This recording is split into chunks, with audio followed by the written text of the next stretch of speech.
now. 안녕하세요. 글로벌 시장에서 통하는 투자법을 알려드리는 뉴욕 나우 한국경제신문 강영현입니다. 오늘은 한 달에 한 번 미국 ETF 시장 정리하는 시간인데요. 한동훈 이사님께서 한국으로 출장을 가셔서 부득이하게 줌으로 만나 뵙게 됐습니다. 안녕하세요, 이사님. 네, 안녕하십니까. 글로벌엑스 한동훈입니다. 한국에서 바쁘실 텐데 이렇게 또 구독자분들을 위해서 시간을 내주셔서 너무 감사하고, 먼저 지난달 시장부터 조금 살펴보면 좋을 것 같은데, 지난달 ETF 시장을 보니까 주식으로는 돈이 들어왔는데 채권 쪽에서는 조금 빠져나간 것 같아요. 그리고 인버스 쪽에 돈이 조금 많이 들어온 게 좀 인상적인데 어떻게 정리를 하셨나요? 네, 맞습니다. 6월 한 달간을 저희가 보면은 변동성이 아주 심했던 구간이었습니다. 그러니까 S&P 500을 추종하는 스파이 ETF 같은 경우도 마이너스 8% 가까이 하락을 하였고, 나스닥 100을 추종하는 QQQ 같은 경우도 거의 9% 가까이 하락을 하였거든요. 이런 가운데 미국 10년물 국채 금리가 기간 중에 3.4%까지 돌파를 하면서 엄청난 변동성을 보였습니다. 그렇게 되다 보니까 이제 뭐 주식 쪽으로는 이제 뭐 저가 매수형 또는 이제 이런 것들이 들어왔던 것 같고, 그러한 반면에 국채 금리가 너무 급하게 올라가다 보니까 채권을 추종했던 그러한 ETF 자금이 좀 빠졌던 것 같은데, 결국 이제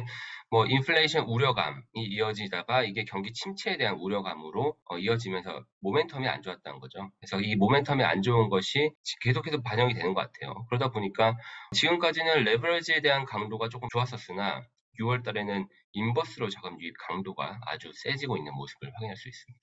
네, 그리고 ETF 쪽으로 보면은 그래도 여전히 아까도 말씀하셨지만 저가 매수 형태로 보이는 대표 지수 쪽으로 돈이 몰린 것 같아요. 5월에도 비슷한 현상을 저희가 봤었는데, 그리고 그때도 그랬지만 단기 채권 쪽으로 조금 돈이 몰린 것 같네요. 맞습니다. 대표지수 단기 채권을 몰렸다는 것은 아까도 말씀드렸듯이 결국 시장의 불안함을 반영하는 것이라고 봐야 될 것 같고, 특히 기관 투자자들 입장에서는 지난번에 말씀드렸지만 벤치마크를 보통 S&P 500을 두거나 뭐 MSCI AC 전 세계 지수 이런 것들을 쓰게 되는데, 이러한 입장에서 어느 하나 이제 베팅을 하기가 어려운 그런 입장인 것 같습니다. 제가 한국에서 지금 출장을 오면서 많은 기관분들을 만나고 있는데, 그분들 역시 하시는 고민들이 결국 대표 지수를 벤치마크를 이제 아웃퍼폼을 하는 그러한 플레이를 해야 되는데 그게 참 어렵다는 거죠. 그러다 보니까 결국은 선택권이 그냥 대표 지수로 그냥 가는 거죠. 그렇게 가는 것이나 아니면 이제 단기 채권 같은 이제 위험 회피 자금으로 가는 것인데, 단기 채권 중에서 초단기 채권이거든요. 근데 이제 초단기 채권이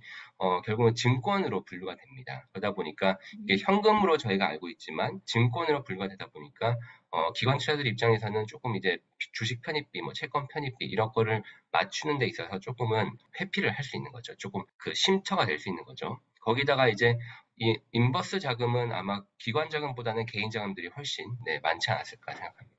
돈 빠져나간 걸 보니까 에너지나 금같이 좀 특정 분야 ETF에서 돈이 많이 빠져나간 것 같아요. 네, 맞습니다. 특히 안전자산으로 역할을 했었던 금 가격이 10% 가까이 빠졌죠. 그러니까 강달러의 영향이 상당히 컸던 것 같은데, 뭐 보통 이제 금을 보통 달러로 거래를 하다 보니까 달러가 강세가 되면은 한마디로 그 달러를 구매할 수 있는 외국 타국에서의 구매력이 줄어들게 되죠. 그러다 보니까 골드에 대한 수요도 줄어들 수 있다. 이런 약간 그 논리가 있거든요. 그러다 보니까 강달러가 되면은 골드 가격에 악영향을 줍니다. 그래서 이런 것들 때문에 안전자산으로 당연히 역할을 해야 되는데 이게 역할을 잘 못해가지고 상당히 난감해하는 그런 기관분들이 많습니다. 그래서 금 같은 경우는 안전자산 최근에 뭐 주식이 많이 빠지고 뭐 크립토 쪽도 많이 빠지고 유동성이 안 좋은 가운데 당연히 금이 안전자산을 생각했는데 강달러가 너무 생각보다 크게 진행되다 보니까 이러한 금 같은 경우에서도 큰 부담이 있었던 것 같습니다. 수익률 쪽으로 넘어가 보면은 지난달에도 그랬는데 수익률 상위 ETF의 중국 관련 ETF들이 상당히 많이 보여지고 있네요. 뭐 여전히 연간으로 보면 마이너스긴 하지만 그래도 한 달 새에 10% 이상 수익을 낸 ETF들이 많은데, 그리고 동시에 또 바이오 쪽 ETF 성과가 좋은 걸로 보이는데 특별한 이유가 있었나요? 네, 중국이 여전히 좋았던 것이 있고요. 이 부분은 그래서 오늘 조금 이따가 다시 한번 설명을 드리겠고, 바이오 관련해서는 최근에 수익이 엄청나게 많이 났습니다. 뭐, 글로벌엑스의 뭐 지노믹스라고 하는 그 유전 체약 ETF는 거의 한 달 사이에 30% 가까이 뭐 올랐던 이런 경우도 있었고요. 근데 이것을 저희가 조금 지켜봤었는데 결국은 바이오 관련된 바이오 헬스케어 이러한 관련된 그 섹터 같은 경우가 경기 침체 시에 결국은 가장 타격이 조금 적을 것이다라고 생각하는 것이 이제 바이오 섹터에 대한 그런 뷰가 있는 것 같고, 최근에 또 약간 M&A가 있었죠. 머크사가 최근에 시젠을 400억 달러에 샀다라는 그런 것이 좀 이슈가 되었는데, 다만 이제 솔직히 보면은 이 바이오테크 자체의 펀더멘털의 변화는 그렇게 크게 없는 것 같습니다. 그러다 보니까 결국은 정리해야 될 거는 이제 바이오테크나 이제 이런 섹터가 엄청나게 안 좋았었죠. 계속해서 1년 내내 계속 안 좋았었는데, 이것들이 조금 저가 매수가 있었던 것도 있었고, 최근에 뭐 M&A 이슈도 있었고, 최근에 경기 침체가 나오다 보니까 그 와중에 이제 섹터에서 옥석 가리기를 하다 보니까 결국 바이오테크가 조금 더 픽업이 된 것이 아닌가 생각됩니다. 수익률 안 좋은 건 아무래도 유가가 조금 최근에 하락을 하다 보니까 에너지 쪽은 수익률이 좀 안 좋았던 것 같고요. 네, 맞습니다. WTI 기준으로 원유가 120불을 돌파했었다가 다시 이제 100불로 깔아앉는 그런 모습을 보이다 보니까 원유 관련 ETF들이 상당히 좋지 않았었죠. 근데 다만 이제 이것을 이제 원유 그 하나로 보면 좋지는 않겠지만 결국 인플레이션이라는 지금 가장 큰 문제죠. 근데 인플레이션이라는 관점에서 본다면은 그래도 이제 가스 프라이스가 조금 하락한다는 것은 그나마 조금 긍정적인 포인트로 조금 찾아볼 수 있지 않을까 싶습니다. 네, 그래서 테마로 좀 넘어가 보면은 이번 달에는 어떤 테마가 특별히 뭐 좀 인기를 끌었다라고 말하기 어려울 정도로 좀 다양하게 돈이 들어가고 빠지고 한 것 같아요. 어떤 트렌드로 보고 계세요? 네, 보게 되면은 가장 유입이 있었던 거는 이제 차이나 쪽은 확실하게 자금 유입이 있었습니다. 저희가 뭐 계속 최근에 상위권에 있었던 차이나 인터넷 관련이죠. K-웹 ETF는 지난달에도 1 빌리언 넘게, 1조 넘게 그렇게 돈이 들어오면서 주목을 끌었었는데, 그 이후에는 이제 6월 달에 워낙 좀 힘들었다 보니까 상당히 다양한 테마 쪽에서 자금이 들어오기도 하고, 비슷한 그런 테마이지만 상품에 따라서 조금 차이가 보였던 경우가 있었던 것 같습니다. 네, 그러면 일단 시장 정리는 이 정도로 하면 좋을 것 같고, 이번 달 주제는 아까도 잠깐 말씀하셨지만 중국이에요. 뭐 앞에 살펴봤듯이 중국 관련 ETF들이 최근 몇 달간 성과가 나쁘지 않았던 걸로 보이는데, 지금 저희가 이 시점에 중국에 관심을 가져야 하는 이유가 뭐가 있을까요? 미국이 좋을 동안에 참 중국이 안 좋았죠. 그래서 이제 중국은 참 악재가 많았습니다. 저희가 과거를 이렇게 쭉 돌이켜 보면은 2010년도, 2002때 미국이 신용등급이 안 좋았을 때, 그때는 이제 중국이 이제 끌고 갔었죠. 전 세계를. 근데 이제 중국에서 코로나가 이렇게 쭉 시작이 됐죠. 그런데 중국에서 시작됐지만 미국이 이끌어가는 시장이요. 미국과 중국이 정말 이제 시장 전개에서 되게 중요한 두 축이 되고 있는 것 같습니다. 미국과는 달리 중국은 코로나 정책에 대해서 락다운 정책을 계속해서 피고 있습니다. 결국 이제 미국 입장이나 유럽 입장에서는 이제 이거는 솔직히 정책으로 뭐 방역을 하지만 이것이 컨트롤이 되는 것이 국가에서 하는 게 힘들다라는 입장인 것 같고요. 다만 이제 중국 같은 경우 아직까지 우리가 이제 이거를 제로 코로나 정책 그리고 락다운을 통해서 정부가 컨트롤할 수 있다. 요거에 대한 그런 정책의 차이가 있었던 것 같습니다. 그러다 보니까 제로 코로나 정책을 피면서 공장에 문을 닫고 여러 가지 경제 활동이 중단이 되다 보니까 중국 경제에서는 엄청나게 큰 영향을 당연히 미쳤을 거라 생각했습니다. 근데 이제 상하이의 락다운 정책이 최근에 2분기 GDP 성장률이 좀 쇼크를 줬죠. 전년 대비해서 0.4%의 성장에 그치면서 한마디로 코로나 이후에 최저치를 거의 기록하는 그런 모습을 보이면서 충격을 줬었죠. 근데 다만 이러한 것들이 이제 최근에 약간 변화의 움직임을 저희가 조금 감지하는 것 같습니다. 그래서 코로나 락다운 정책이 조금씩 완화가 되고 있죠. 이것이 뭐 이제 5월 달부터 시작해서 점점 풀리고 있는데, 그것에 대한 증거가 하나가 이제 최근 중국의 입국자의 경우에 현재 14일 정도의 격리를 해야 되는데, 이게 이제 7일로 좀 줄어졌던 것이 있었고, 그리고 이제 최근에 점점 조금 국제 항공 노선을 조금씩 이제 확대하고 있는 국면이 있죠. 그러다 보니까 이제 그 중국의 락다운의 완화의 움직임을 보이는 것이 아닌가. 그렇게 될 경우에는 그동안 부진했었던 이러한 그 경기 소비라든지 이런 것들이 되살아날 수 있지 않을까. 이러한 기대감들이 좀 있는 것 같습니다. 또 뭐 봤을 때 지금 다른 국가들 같은 경우는 돈 풀기를 다 이제 돈을 쥐고 있는 중이잖아요. 미국도 그렇고 뭐 유럽도 그렇고 하는데 중국이 전 세계적으로 주요 국가들 가운데서 유일하게 정부가 적극적으로 돈을 푸는 나라라는 점에서 증시 상승에 기대하는 목소리도 있는 것 같더라고요. 네, 네, 정확한 지적을 주셨는데요.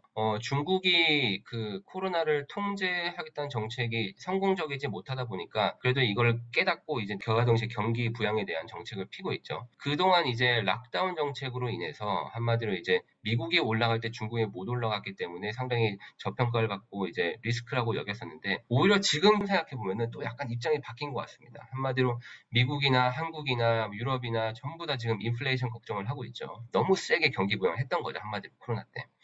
인플레이션에 대한 걱정이 있고 물가에 대한 걱정, 금리 인상에 대한 걱정 이런 것들이 있는 상황이죠. 하지만 중국은 반면에 GDP죠. 2분기 GDP가 전년 대비 0.4% 나오고 오히려 디플레이션이 우려가 되는 그런 상황까지 있었죠. 그러다 보니까 올해 그 중국 물가가 오른다고 하더라도 3, 4% 내에서 피크를 치지 않을까라고 예상도 하시더라고요. 제가 최근에 미팅을 많이 해보니까. 그러니까 이제 결국은 이제 미국의 CPI가 지금 9.1%를 찍었는데 거기에 비하면은 중국은 상당히 좀 여유가 있다는 겁니다.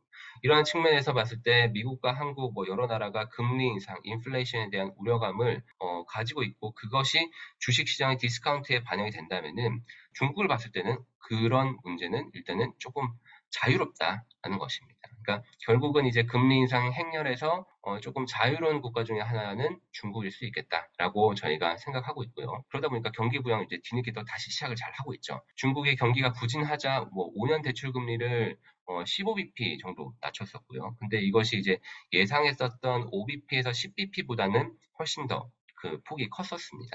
그리고 최근에 중국 봉쇄로 인해서 33개의 경기 부양 정책 이걸 발표했었죠. 엄청나게 많은 정책을 했었는데 중소기업들에 대한 세금 환급을 더 확대시키고 사회보험 정책, 영세 기업에 대한 특별 대출 지원 한도를 증액시킨다든지 이러한 정책들을 발표를 하면서 한마디로 코로나 정책에 대해서는 이러한 봉쇄 정책 또는 이제 컨트롤하겠다는 정책이 있지만 그와 동시에 이제 당근을 같이 주면서 그 시장에 대한 기대감을 조금 불어일으키고 있죠.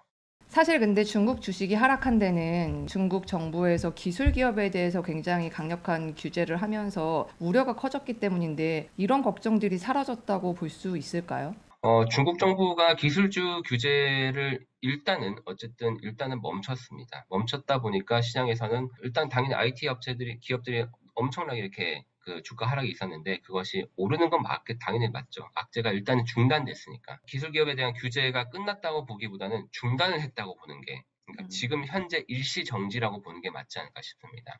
제가 계속해서 미팅을 많이 하고 이렇게 많은 의견들을 듣거든요. 특히 이제 미국에서보다는 오히려 중국에 대한 이러한 소식은 한국에 계신 전문가들 또는 이제 한국에서 또는 홍콩에서 오시는 그런 분들과 미팅을 했을 때 더 많은 의견들을 많이 듣기도 하는데요. 중국 정부가 IT 기업에 대한 규제를 영속적으로 중단하는 건 아닐 것 같습니다. 결국은 이제 중국이 이제 이 플랫폼 산업에 대해서 조금은 규제를 계속해서 해서 컨트롤을 하려는 그런 방침이 있는 것 같고 중국이 장기적으로 봤을 때는 제조업으로 계속해서 더 경기 강국이 돼야 되겠다. 왜냐면은 여기는 이제 내수 소비가 일단 견고하게 있겠죠. 그러다 보니까 새로운 정말 스마트한 제조업 강국으로 그 발돋움하려는 움직임이 있지 않는가라는 것이 중국 정부의 긴 틀이지 않을까라는 생각이 들고요. IT 기업들은 거기에 비해서는 상당히 이제 변수들이 많죠. 그러니까 변수들이 많고 하다 보니까 중국 정부가 규제를 해야 되는데 중요한 건 지금 코로나 때문에 중국의 GDP 목표가 5.5%인데 거기에서 이제 IT 기업에서 창출하는 고용 인력들이 엄청나게 많죠. 그러다 보니까 이것들이 지금 IT 기업을 이렇게 봉쇄를 하다 보니까 주가도 안 좋았고 경기에도 큰 영향을 미쳤다 보니까 지금 일시 방편으로 약간 조금 풀었다고 봐야 될 것 같습니다. 그래서 IT 기업을 통해서 갑자기 최근에 와서 IT 기업을 통해서 고용을 창출해야 된다. 이런 얘기를 하면서 한마디로 지금 IT 기업에 대해서는 조금 이렇게 당근을 주고 있는데 이것이 없어졌다고 보기에는 어렵기 때문에 저희가 계속해서 조금 이제 이것을 견제의 목소리를 조금 지켜봐야 되지 않을까 싶습니다. 그렇다면 이제 저희가 상품반으로 들어왔을 때 방금 말씀하신 것처럼 IT 기업이나 이제 테크 기업에 대한 규제가 완전히 없어진 것은 아니기 때문에 조금은 더 좀 신중하게 ETF 상품을 골라야 할 것 같아요, 제품을. 지금 보면은 그동안 다뤘던 주제들에 비해서 ETF 종류가 다양한 것 같은데 지금 몇 가지 대표적인 것, 주의 깊게 볼 만한 것 간단하게 설명 좀 부탁드릴게요. 제가 이렇게 오늘 다양하게 뽑아온 것은 중국에 대한 그 특정 ETF에 대해서 이렇게 말씀을 드리기보다는 약간 트렌드를 한번 보여드리려고 말씀을 드렸는데 중국 ETF 하면은 저희가 생각보다 섹터로 나눠져 있는 ETF들이 별로 없습니다.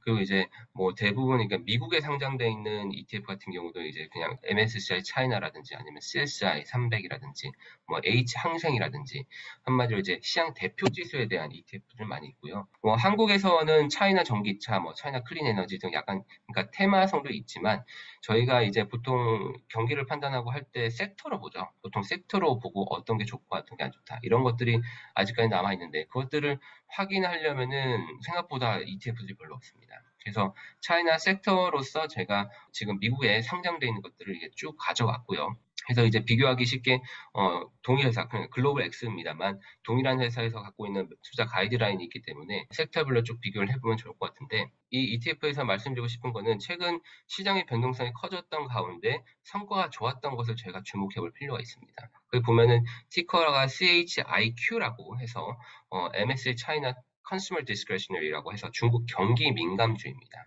중국 경기 민감주 ETF가 최근에 성과가 상당히 좋았죠. 미국 시장 S&P가 이제 거기에 S&P 시장도 적어놓고 뭐 QQQ도 적어놓고 MSCI 전체 시장도 적어놨었는데 거기에 비하면 이 CHIQ가 상당히 좋은 성과를 보입니다. 이것이 왜냐하면 앞에서 말씀드렸죠. 코로나 완화에 대한 기대감 그리고 경기 부양책이 반영되면서 그동안에 하락하였고 눌려왔었던 그런 경기 관련 그런 소비재들이 상당히 다시 큰 폭으로 오를 것이다 라는 기대감이 반영이 됐다고 봐야 되겠죠. 두 번째로 이제 CHIS라고 있는데 이것은 이제 차이나 컨슈머 스테이플입니다. 그러니까 필수 소비재 관련 ETF죠. 이거는 이제 그동안에 락다운으로 인해서 당연히 뭐 음식물 사재기라든지 음식물 그러니까 필수 소비재에 대한 수요가 컸겠죠. 그러다 보니까 주가가 올랐던 측면이 있었고요. 그래서 이제 CHIS가 필수 소비재가 있었죠. 그래서 만약에 혹시라도 이제 락다운이 지금 또 우려가 되는 게 락다운이 다시가 또 될 수 있다. 뭐 이런 얘기가 나오다 보니까 그렇다면은 다시 CHIS 같은 필수 소비재 관련 ETF가 한번 주목해 볼 필요가 있습니다. 더군다나 최근에 뭐 글로벌 현상이었죠. 아까도 말씀드렸지만 바이오테크 헬스케어 산업이 좋다 보니까 차이나 헬스케어 같은 CHIH 같은 경우도 성과가 좋았었죠. 그래서 현재 글로벌하게 뭐 인플레 금리 인상 리스크가 우려로 되는 가운데 그런 점을 생각하면 미국보다 매력적일 수 있을 것 같습니다. 하반기를 보더라도. 다만 중요한 것은 가장 큰 리스크로 본다면은 여전히 이제 최근에 다시 한국 오니까 코로나 확산이 또 많이 되고 있더라고요. 그것처럼 이제 뭐 미국도 그렇고 유럽도 그렇고 중국도 최근에 다시 확장이 되고 있는데 미국과 유럽은 아까도 말씀드렸듯이 통제 정책을 하지는 않을 것 같지만 중국은 여전히 제로 코로나 정책을 고수를 하고 있습니다.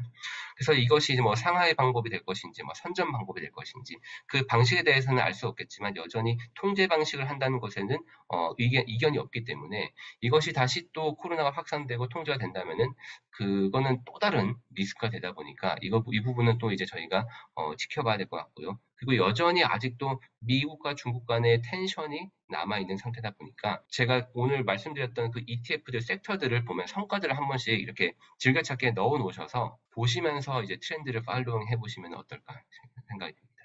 아, 이사님 진짜 한국 가셨는데 이렇게 해주셔서 너무 감사하고 오늘 사실은 한 달에 한 번씩 정리하는 미국 ETF 시장 제가 진행하는 건 마지막입니다. 그래서 다음 ETF 시장 정리부터는 저희 후임자가 정리를 할 거고요. 그래도 한동훈 이사님 방송은 계속되니까 앞으로도 많이 시청해 주시기 바랍니다. 이사님 감사합니다. 기자님 너무 아쉽고 너무 수고 많으셨습니다.